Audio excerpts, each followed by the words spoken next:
महाराज जी, मैं एक मनोरोग चिकित्सक हूँ।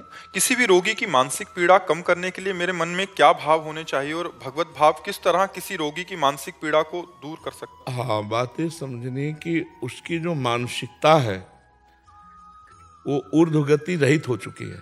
मतलब अच्छे विचार और उत्तम विचार रहित हो चुकी है और वो पतन की तरफ ही जाएगी। उसका मूल अध्यात्म में कारण है पाप क्रियाएं, व्यर्थ चिंतन, ओवर थिंकिंग, बहुत सोचना और भगवत रहित सोचना, सत्य रहित सोचना। तो असत प्रपंच उसको एकदम डाउन करता चला जाता है। और दूसरा इसमें कारण है ब्रह्मचर्यहीनता। ब्रह्मचर्यहीन होने पर उसकी स्मृति शक्ति डाउन होती चली जाती है, उसकी सोच जो है वो पतित होती चली जाती है, क्योंकि भोगों का चिंतन, भोग क्रियाएं, तो ये पतित है ना, तो पतित चिंतन होता चला जाता है।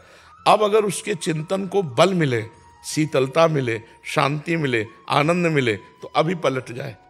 जब तक ये नहीं मिलेगा तब तक वो पलटेगा नहीं।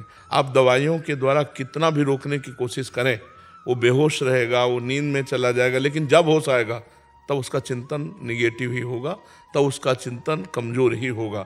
अगर उसे अध्यात्म दे दिया जाए और धीरे धीरे दवाओं के द्वारा उसकी मानसिक शक्ति को पुष्ट किया जाए, उसे विश्राम मिले थोड़ा और अध्यात्म चिंतन उसका चलने लगे, जैसे भगवान का नाम तुम्हें इतना जपना ही है, तुमको अमुक पाठ करना ही है, कोई पाठ दे दे, भगवान की स्तुति, कोई ये दवा के साथ अगर आप दो और उसको समझाने की चेष्टा करो। भगवान का जब तुम आश्रय लोगे तो तुम्हें चिंता नहीं करनी, हर जगह तुम्हारी रक्षा करेंगे। भगवान का आश्रय लोगे तो एक सेकंड में उन्होंने अनंत सृष्टि रच दी, तुम्हारे लिए हर व्यवस्था कर देंगे। भगवान इतने महाबलशाली कि उनके आगे किसी की नहीं चलती, और वो हमारे हैं, तो आपको चिंता नहीं करनी। आप जो व्यर्थ चिंतन करते हो ये ठीक बात नहीं है, उसके मन को व्यर्थ चिंतन से हमें बचाना होगा। तो जब तक हम नाम नहीं देंगे उसे, भगवत नाम, तब तक वो चिंतन करेगा तो क्या करेगा? आप दवा दे दिए, इसके बाद वो चिंतन क्या करेगा? तो उसका चिंतन बन, तुम रामायण देखो, आधा घंटे रामायण देखो, आधा घंटे महाभारत देखो, क्योंकि पहले वो बिल्कुल संसारिकता से थोड़ा अध्यात्म की तरफ तो झुके, और उसे कह दो गीता जी पढ़ो, गीता विचार करो, तो शायद वो ना कर पाए। तुम आधा घंटे सत्संग सुनो, आधा घंटे नाम कीर्तन करो, उसे लगाओ। अब जैसे हमारी बात बाहर से मान लिए, तो कितने ऐसे हैं जिनको आध्यात्मिक लाभ मिल रहा है। हमारी बात ना मानो तो हमारे पास रहो, तुम्हें लाभ नहीं मिलेगा। बात मानना, तो आप उसे किसी तरह अध्यात्म से जोड़िए, नाम से जोड़िए। राम नाम, कृष्ण नाम, हरि नाम, राधा नाम, नाम जपने लगे सो बस मंगल हो जाएगा, आप देख लीजिएगा। महाराज जी, ओवर थिंकिंग में अभी हम एक जने से बात कर रहे थे, उसको भी यही वो था। तो भय का बहुत वो रहता है महाराज जी, हर चीज का भय। वो मतलब बार बार कह रहा था मुझे डर लगता है, ये दवाई से डर लग रहा है, देखो, ये से डर लग रहा है। अपने द्वारा कुछ ऐसे पाप हो जाते हैं जिनको हम प्रकट नहीं करते, जिनका कोई दंड नहीं मिलता, वो बुद्धि पर, बुरी दशा आने के पहले बुद्धि बदली जाती है। समझ रहे हो ना? सबसे पहले जो हमें दंड मिलेगा भागवतिक, वो बुद्धि पर मिलेगा। कैसा लोग, कैसा लोग। अब वो ऐसा भयभीत होने लगा कि बिना कारण के भी भयभीत हो रहा है। वो काल्पनिक भय पैदा करके भयभीत होता चला जाता, और उसकी मानसिकता बिगड़ती चली जाती है। और उसको कोई प्यार देने वाला, कोई समझाने वाला, अगर उसको समझाने की भी चेष्टा करे तो नहीं समझेगा। उसके लिए एक ही दवा है, नाम। विश्वास मान लीजिए, ना ठीक हो जाए तो हमसे बताइए। महाराज जी, आपके जो शरणागत भक्त के लक्षण आप बताते हैं, निर्भय, निशंक, निशोक, निश्चिंत और विपरीत भावनाओं को त्याग, इससे सारे लक्षण उससे विपरीत दिख रहे थे। वो शंका कर रहा है, वो शोक कर रहा है, वो अनिश्चिंत है। हाँ, अब जैसे मान लो आप कहते हैं हम कोई पाप नहीं करते, लेकिन आपने वीरपात किया, उसमें एक बच्चा होने की सामर्थ्य है। अगर वही गर्भाशय में पहुंच जाता तो बच्चा होता ना, तो एक बच्चा की हत्या हुई ना। लाखों पाप हो रहे हैं, लाखों अपराध बन रहे हैं, ये सब करेंगे क्या? ये करेंगे क्या? तुम्हारी बुद्धि को भ्रष्ट कर देंगे। इसको खिलवाड़ समझते हो? जो हमारे ऋषि मुनियों ने शास्त्रों में लिखा है कि 20-22 वर्ष तक ब्रह्मचर्य रहो, इसके बाद पाणी ग्रहण संस्कार करो, गृहस्थी में जाकर संतान उत्पत्ति करो, धर्म पूर्वक चलो, अपने पति को भगवान मानो, अपनी पत्नी को भगवान मानो, दोनों प्रेम से रहो, एक पति व्रत, एक पत्नी व्रत। ये सब क्यों कहा गया है? पापाचरण, मनोरंजन, तो भी भोगो, कुछ दिन बाद मनोरंजन का फल अपने आप आ जाएगा कि आपका दिमाग ही आपको दंड देने लगेगा। अपने हाथ से अपना गला काट रहे हैं लोग, अपने हाथ से अपने को फांसी में चढ़ा रहे हैं, अपने हाथ से जहर खा रहे हैं। ये क्या हो रहा है? इतना दुर्लभ मानव दे और आप इस तरह नष्ट करें, उसका कारण है आपका गुप्त पापाचरण। पापाचरण होने के कारण हमारी बुद्धि शुद्ध नहीं हो पाती। अगर शुद्ध बुद्धि हो तो मानो जैसे हम फेल हो गए, तो पहली बात तो शुद्ध बुद्धि होने पर फेल होगा ही नहीं, क्योंकि अपने चैप्टर को बहुत अच्छी तरह पढ़ेगा। और वो डिस्टर्ब है पहले ही, बॉयफ्रेंड, गर्लफ्रेंड, व्यसन, ये वो कई ऐसी बातें होती हैं जिनका लौकिक चिंतन करते करते वो और उतने में हो गया फेल। अब वो सोचा घर वाले डांटेंगे और मेरी स्थिति क्या, स्थिति तो ऐसे कई हैं, किसान हैं, विद्यार्थी हैं, खिलाड़ी हैं, बहुत से लोग ऐसे हैं, व्यापारी हैं, जो अपने को असमर्थ, असहाय, असफल समझ करके और ऐसा नहीं करना चाहिए, ये नहीं करना चाहिए। और ये तभी रुकेगा जब बुद्धि शुद्ध होगी। तभी तो देखो सबको प्रातःकाल उठने की आज्ञा हमारे ऋषियों को है, सबको अर्घ देने की, चाहे जिस कुल का हो, चाहे सबको सूर्य भगवान का आदर करने की और सबको नाम जप करने की, अपने यथायोग्य अधिकारानुसार मंत्र जप करने की। अब देखो गायत्री मंत्र का जो आखिरी अर्थ है वो परम सत्य मेरी बुद्धि को प्रचोदयात, सत्य की तरफ प्रेरित करे। पूरा मंत्र तो हम नहीं करें क्योंकि अधिकारानुसार कहा जाता है, वो परम सत्य मेरी बुद्धि को सत्य की तरफ प्रेरित करे। प्रातःकाल उठकर प्रार्थना तो बुद्धि शुद्ध होती। अब आप देखो 10-10 बजे तक सो रहे हैं, सूर्य भगवान उदय होने का कोई मतलब ही नहीं है, कोई दिनचर्या ही नहीं है, कोई दिनचर्या नहीं है। कुछ कार्य कर, मनुष्य जीवन व्यर्थ नष्ट करने के लिए नहीं मिला है। देखो आज भी बीमार स्थिति शरीर की है, हम 11 बजे उठ जाते हैं, 12 बजे तक बैठे रहते हैं, 12 बजे के बाद थोड़ा टहले फिर बैठ गए, 1 बजे शौच स्नान, 2 बजे आ गए रोड में, 2 बजे क्या, 2 बजे के 10 मिनट कम, 1:50 पे आने। हाँ 2 बजे, और फिर देखो ये सब दिनचर्या चल रही है। अरे मनुष्य जीवन मिला, खूब डट के मेहनत करो जिस डिपार्टमेंट में हो। मतलब बाबा जी हो तो डट के भजन करो, तपस्या करो, कष्ट सहो, जगत मंगल करो, जो जहाँ है डट के करे तो मनुष्य जीवन की सार्थकता है। खाली बैठे होंगे तो मन तुम्हारा शैतान वो मार देगा। तो जो डिप्रेशन में, उनको कोई कार्य बताओ, उनके अनुसार, उनकी सामर्थ्य के अनुसार कि कोई भी कार्य कर ले, मतलब उसके अनुसार थोड़ा सा कार्यरत होना जरूरी है।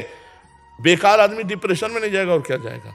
और नाम जप करें और उसको बौद्धिक स्तर से पुष्ट करो, थोड़ी देर उसको आध्यात्मिक बातें बताओ, थोड़ी देर उससे बातचीत करके समझो कि इसकी दशा कहाँ डाउन हुई है, किस जगह है, ये डिप्रेशन का इसका कारण क्या है। तो विचार शक्ति ही हमको महान बनाती है, विचार शक्ति हमको नीच बनाती है। हमारे अच्छे विचार होने के लिए विवेक की जरूरत है। विवेक मिलता है सत्संग में, बाजार में नहीं मिलता है। बिन सत्संग विवेक न होई और राम कृपा बिनु सुलभ न सोई। तो भगवान की कृपा से आप खुद इतने बलवान बनो कि आप संकल्प करो, नाम जप करो, हमारी बात मानो और उसको संकल्प करो सामने आए हुए मरीज के कि मैं अपना नाम जप इसको देता हूँ, और उससे कहो नाम जप करो।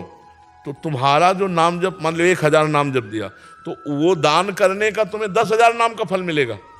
समझ रहे हो, मैं अपना 1000 नाम कैसे दे, तो 1000 दिए तो पलट कर 10,000 आपका फायदा जो होगा ना, वो 10,000 नाम का फायदा हो और उस जीव का उत्थान होने लगेगा।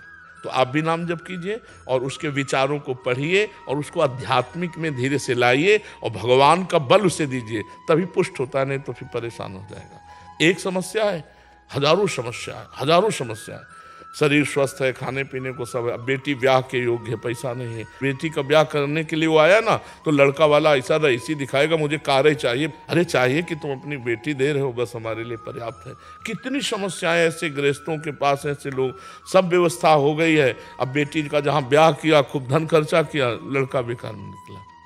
कितनी समस्या है, संसार समस्याओं का पुंज है। यदि भगवान का भजन नहीं करोगे तो बहुत जीवन बेकार है, बहुत जीवन बेकार है। इसलिए सबको चाहिए थोड़ी थोड़ी देर। अभी एक रास्ते में देखा था, जब हम अपने लोग आ रहे थे तो रोक के बात किए थे, कह रहे थे 5 मिनट 1 घंटे में और 24 घंटे में 24 मिनट, सिर्फ इतना मैं अभी कुछ दिन हुआ शुरू किए, मुझे बहुत आनंद है महाराज जी, मेरा जीवन बदल गया। ऐसा वो रोक के कह रहे, हाँ रोक के कह रहे थे। उसमें जो सुबह हम आते हैं ना, उसमें बात मान लो, अगर नाम जप शुरू कर, अच्छा नाम जप में पैसा नहीं लगता, आपको ये नहीं कह रहे कि नहा के नाम जप करो कि भाई 4 बजे आप स्नान करो, ऐसा भी। और आजकल स्नान में कौन सी बड़ी सी बात है कि भाई गंगा जी यमुना जी नहाने जाना, अपने बाथरूम में बंद करो, स्नान कर लो, फिर आराम से बैठ करके भजन करो, जीवन सार्थक हो जाएगा। घंटा 2 घंटा अगर नहीं कर सकते तो 24 घंटे में 24 मिनट तो कर लो। और मांस मछली मत खाओ, शराब मत पियो, पराई माता बहनों की तरफ गंदी दृष्टि मत करो, फिर देखो जीवन कितना उज्जवल और आनंदमय होता है। जी ऐसा समझाओ भाई, समझाने से ही है, और बिना नाम जप के वो समझ भी नहीं पाएगा। नाम जप होना अनिवार्य है। नाम जप बहुत बड़ी अमृत शक्ति है, अमृत शक्ति है। सर गुरुवाणी में नाम जप और साधु सेवा दो की बहुत महिमा लिखी हुई है। जितने 10 गुरु हुए हैं सबके वाणी को पढ़ के देखा, केवल नाम जप की महिमा। अपने महापुरुषों को जितने देखो सब नाम नाम, कबीर जी, रामानंद स्वामी और जितने भी बड़े बड़े संत हुए सब नाम से हुए। देखो इस मन की एक चाल देखो, चुप हुए, देखो चल पड़ा। लगाए हो सुनने में तो जहां चुप हुए तो अपनी चाल चल पड़ा। अब अगर आपकी चाल नीच कोटि के चिंतन के है तो नीचे चला जाएगा, उच्च कोटि के है तो उच्च। इसको फंसाना है। हम कार्यरत हैं तो मन लगा हुआ है, जहां कार्य से हटे तो राधा राधा राधा राधा राधा राधा फौरन लगाओ इसको। फिर कार्य में लग गए, फिर भूल गए, कोई बात नहीं, फिर याद आया, फिर राधा राधा राधा राधा। इसको देखो, लगाओ तो आनंद आने लगेगा। नहीं, असत चिंतन करता, बहुत ये दुष्ट है। ये गंदी गंदी बातें पकड़ लेगा और अच्छी बातें पकड़ेगा नहीं। इसको अच्छी बातें जबरदस्ती पकड़ाना पड़ेगा, और अच्छी पकड़ लिया तो जीवन मुक्त हो जाएगा। इसको देखो, इसकी चाल देखो, जहां शांत हो वो चल पड़े अपनी चाल पर। कोई व्यक्ति लाएगा, कोई वस्तु लाएगा, कोई घटना लाएगा, कोई भोग लाएगा और उसी के चिंतन कराएगा, हमारे पावर को नष्ट करता जाएगा। जो हमें मनुष्य शरीर में पावर मिला है, चिंतन के द्वारा पावर बढ़ता है और चिंतन के द्वारा ही पावर नष्ट होता है। असत चिंतन के द्वारा पावर नष्ट होता है और सत्य चिंतन के द्वारा पावर बढ़ता है। तो पावर बढ़ाने वाला चिंतन कोई बिरला ही करता होगा, नहीं, पावर नष्ट करने वाला ही चिंतन होता है। कहीं किसी व्यक्ति से राग, कहीं किसी व्यक्ति से द्वेष, कहीं कोई घृणात्मक बात, कहीं कोई ऐसी, और वो सब दिमाग में भर रही है और दिमाग को कमजोर करती चली जाए। आप जब शयन करते हैं, 6 घंटे सोते हैं, तो आप अपने को बलवान महसूस करते हैं, इंद्रियों को फ्रेश महसूस करते हैं। क्यों? क्योंकि 6 घंटे चिंतन रहित सो गए। 6 घंटे संसार का चिंतन नहीं हुआ, कोई चिंतन नहीं हुआ, इसलिए आपकी इंद्रियों में बल आया। यदि 6 घंटे आप भगवान के चिंतन में संसार को भूल जाए तो सोचो क्या स्थिति होगी। ना सत ना असत कोई चिंतन नहीं हुआ नींद में, तब आपको लगा हाँ आज मैं बहुत आराम से सोया, और एक मतलब फ्रेश अनुभव होता है, क्योंकि चिंतन छूटा। अगर आदमी को नींद ना आए तो आदमी परेशान हो जाए। क्यों? क्योंकि उसका चिंतन नहीं रुक रहा, उसको चिंतन रोकना है। अगर हम वही चिंतन नाम के बल से रोक दें, राधा राधा राधा, तो 6 घंटे ना सोए भी तो भी आनंद बना रहेगा। 1 मिनट दिन में नहीं सोते, रात्रि में 8 से 11 ये समय शयन का है। अब इसमें जो आ गई सो आ गई, राधा राधा राधा राधा राधा। तो हमारा चिंतन का ठिकाना तो होना चाहिए, कोई ठिकाना तो होना चाहिए। जैसे जल जहाज का पक्षी है, उड़े कितना भी उड़े, उसका ठिकाना वही जल जहाज में आना पड़ेगा। ऐसे ही हमारा मन कितना भागे, एक ठिकाना तो होना चाहिए। अब आपके मन का ठिकाना ही नहीं है, वो सोचता ही चला जा रहा है, तो आप परेशान नहीं हो जाएंगे। एक ठिकाना रखो, राम नाम, कृष्ण नाम, राधा नाम, राधा राधा राधा, उड़ा मन, गया संसार में, संकल्प फिर आया, राधा राधा राधा, फिर उड़ा, आप बच जाओगे। नहीं, उस संसार का चिंतन करते करते आपकी शक्ति क्षीण होती चली जाएगी और आप पतित हो जाएंगे। आप देखो, जो ठीक से चलते हैं उनका अलग जीवन होगा, जो पतित चलते हैं वो थोड़े दिन के लिए आपको प्रकाशित दिखाई देंगे, लेकिन बहुत बुरा फ्यूज होंगे, बहुत बुरा वो पतित होंगे। गंदे आचरण करने वाला कभी उन्नतिशील नहीं हो सकता, चाहे जितना बड़ा धनी दिखाई दे, खोखला होता है अंदर से। जैसे लकड़ी है ना, घुन लग जाए तो अंदर से खोखला कर देती है, बाहर से अच्छा दिखाई देता है, अंदर से खोखला होता है। धर्मात्मा पुरुष बाहर से भले कम पैसे वाला दिखाई दे, बाहर से वो अच्छा ना दिखाई दे, लेकिन एक दिन वो चमकेगा। और जो अधर्म वाला होता है, बाहर से भले चमक रहा है, वो एक दिन फ्यूज होगा, पक्का समझ लीजिए। अधर्म आचरण नष्ट कर देता है। तो हमें लगता है कि हमारे मन को एक ठिकाना चाहिए, वो है ठिकाना भगवान का नाम। बस नाम में लगवा दो कि ये औषधि है और ये परम औषधि है। राधा राधा राधा बोलो, 10 मिनट बोलो, 20 मिनट बोलो, फिर धीरे धीरे ठीक हो जाओगे।